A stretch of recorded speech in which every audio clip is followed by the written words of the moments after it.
ವೀಕ್ಷಕರೇ ನಮಸ್ಕಾರ. ಇವತ್ತು ನಮ್ಮ ಮನೆಯಲ್ಲಿ ಬೆಳಗಿನ ತಿಂಡಿಗೆ ಇಡ್ಲಿ ಚಟ್ನಿ ಮಾಡ್ತಾ ಇದ್ದೀನಿ. ಇಡ್ಲಿಗೆ ಒಂದು ನೀರು ಚಟ್ನಿ ಮಾಡ್ತಾ ಇದ್ದೀನಿ. ಬನ್ನಿ ಹೇಗೆ ಮಾಡೋದು ನೋಡೋಣ. ಎಣ್ಣೆ ಹಾಕ್ತಾ ಇದ್ದೀನಿ 1 ಸ್ಪೂನು.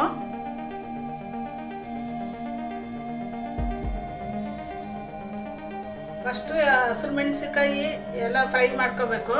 4 ಹಸಿರು ಮೆಣಸಿನ್ಕಾಯಿ ತೊಗೊಂಡಿದ್ದೀನಿ. ಮುರಿಟ್ಕೊಂಡು ಫ್ರೈ ಮಾಡ್ಕೊಳ್ಳೋಣ 1 ನಿಮಿಷ. ಮೆಣಸಿನ್ಕಾಯಿ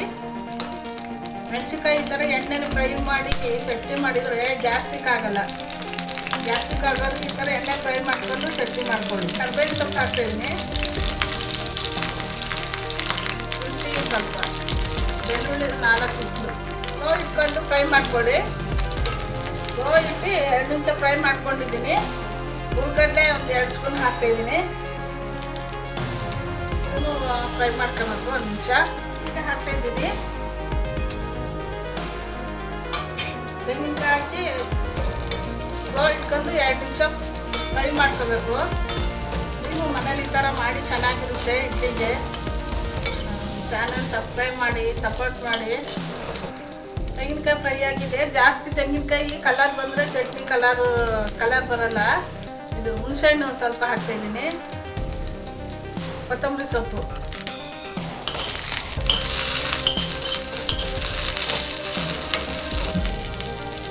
ಆಗಿದೆ.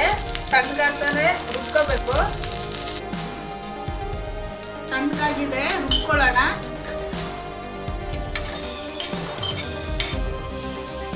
ಕಳ್ಳುಪ್ಪು ಹಾಕ್ತಿದ್ದೀನಿ.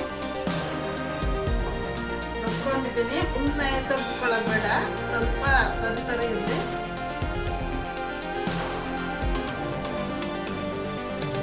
ನೋಡ್ಕೊಂಡು ಕಳಿ ತುಂಬ ತೆಗೆದಿರಬಾರ್ದು ಚಟ್ನಿ. ತಿನ್ನಬೇಕು. ಇದಕ್ಕೊಂದು ಒಗ್ಗರಣೆ ಹಾಕ್ಕೊಳ್ಳೋಣ. ಚಟ್ನಿಗೊಂದು ಒಗ್ಗರಣೆ ಹಾಕ್ಕೊಳ್ಳೋಣ.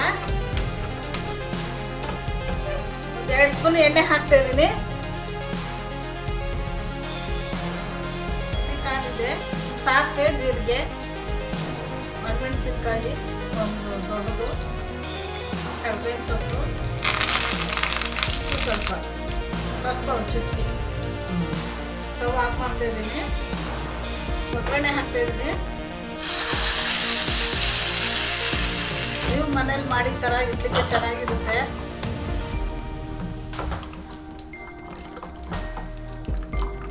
ನಮ್ಮ ಚಾನಲ್ ನೋಡಿದವ್ರಿಗೆ ಎಲ್ರಿಗೂ ಧನ್ಯವಾದಗಳು.